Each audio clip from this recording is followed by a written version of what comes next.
Now that we've finished the doll, we're going to do the ruffles all the way around. This is a fun one because it kind of shows you how much you can do with the Amorigami project simply by switching out your single crochets and your double crochets and all that. Now, the ruffles, she wants you to chain 20 and then turn and work your way back. What I suggest doing is going ahead and chaining 20, but before you turn, because it depends on how loosely you were crocheting, before you turn you want to make sure it fits. So let's go ahead and chain 20 and see where we are.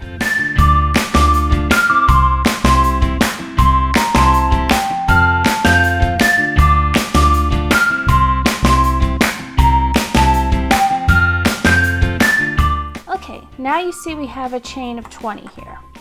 What I'm going to do, and I suggest you do this too, is take your chain of 20 and wrap it around her waist to make sure it's going to fit.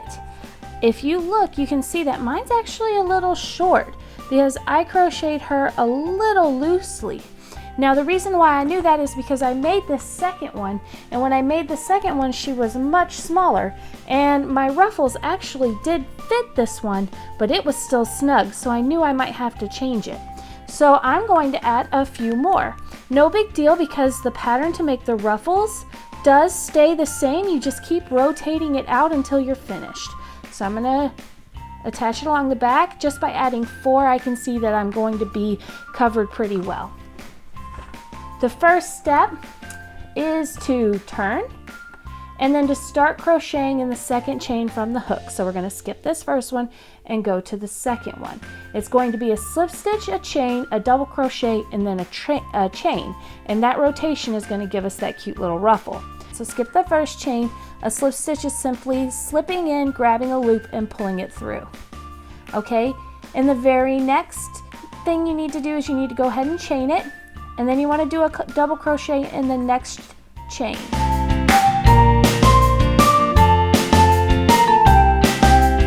Chain again, and then slip stitch in the following stitch.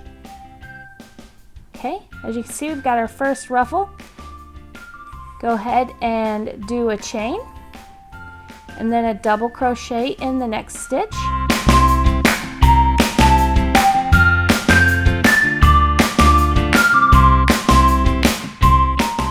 A chain,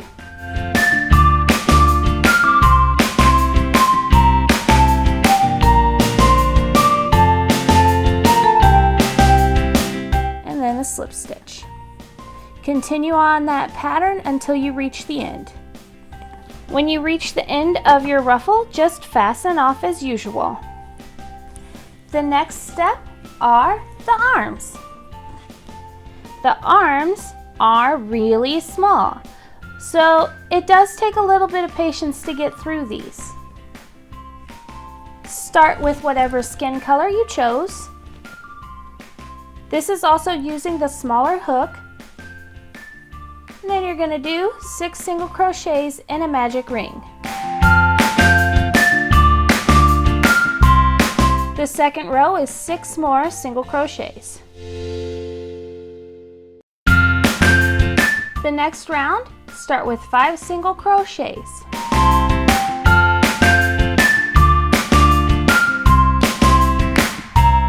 After you complete the 5 single crochets, it's 3 double crochets crocheted together in 1 stitch. That's the first time I've ever seen it written that way, but I know exactly what she means. Basically, she wants a popcorn stitch, and that's going to create our thumb. We're going to do 3 double crochets, but we only want 1 stitch to be at the top, so that way we can still keep our 6 single crochets all the way around. So this is how you do a popcorn stitch. Go ahead and do 3 double crochets in the next stitch. Keep them all in the same stitch.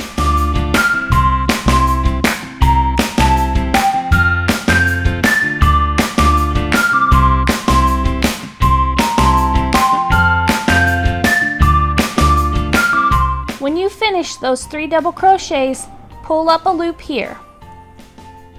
Loop it back through the first double crochet. Just like that. Stick your needle through it, then pull this tight again, and then pull it through. That's only going to give us 1 exposed single crochet at the top. Go back down and then do the next 6 single crochets all the way around for a total of 7 rows.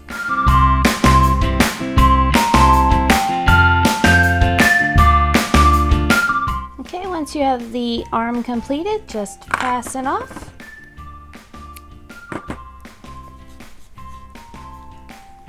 And there you go. Now we have 2 hands and the ruffle. Now for the bikini top. Start with a chain of 18, but remember to check your measurements before you stop and go back.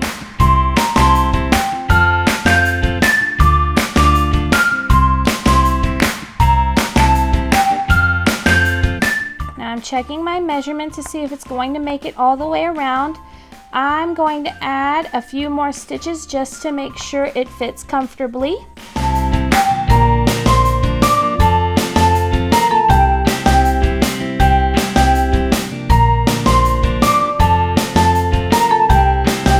Okay, so I ended up with 24. Now all you do is turn and start crocheting in the second chain from the hook all the way across. Just single crochets all the way across.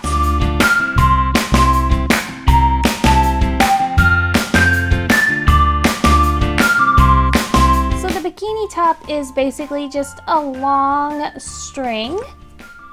Again, you're going to want to fasten it off, but you're going to want to leave yourself a long tail for sewing.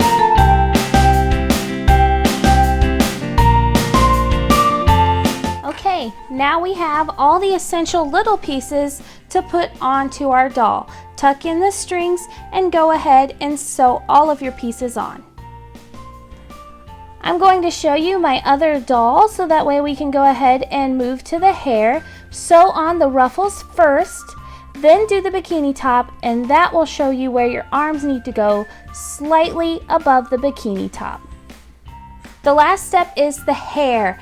I am going to do mine differently than what was stated in the directions because when I make my toys, I try to make them as durable as possible, and I feel like that method, if you were to jerk on any of the hair at all, it might fall out. And since I pretty much build my toys with the mindset that one of my kids is going to play with it, and my kids are pretty rough.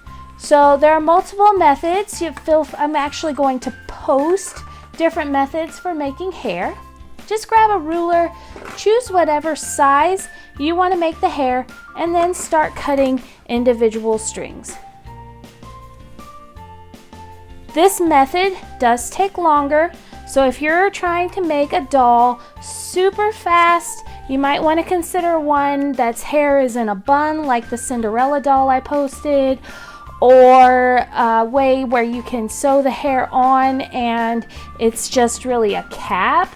I've seen methods where you do single crochets almost like a hat, and then you loop in just the loose strings just in the front to give it some shape. I haven't tried that method, but I am interested in trying that method in the future. But for now, you just keep going at it like this. Get yourself a ton of loose string. Don't worry about getting the exact same length every time you cut it. Just get a roundabout because you are going to trim it at the very end. Just have a point of reference every time you start a new pile because believe it or not, this pile is probably not enough to do her entire hair. So I'm going to stop right around here for now. And I just used a ruler. I've used remotes before, whatever you have that's close as a point of reference. Each strand of hair is folded in half. So you loop it in half. Find where you want to start. You can start anywhere. Pull through a loop and then loop it through and pull. I do this method all the way around, and then I work my way from a circle going to the inside. So again, fold it in half, loop it on your hook, pull it through, and then take your 2 loose ends and pull it through. It's basically just a slip knot.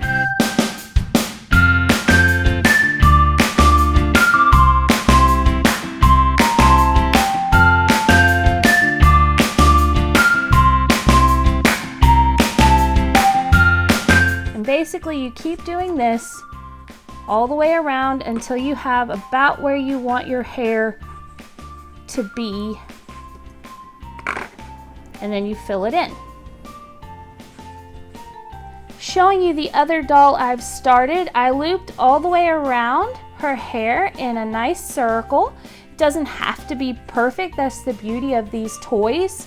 And then you just turn around and start filling it in layer by layer.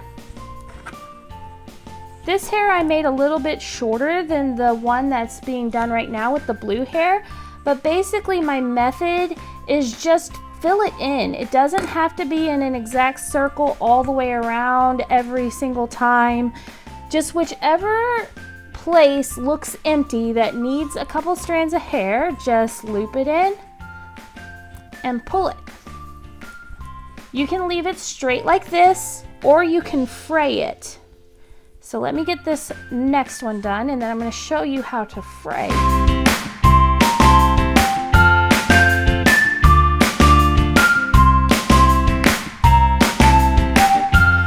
I'm going to use my little Mermaid creation to show you how to fray hair, because her hair is nice and curly.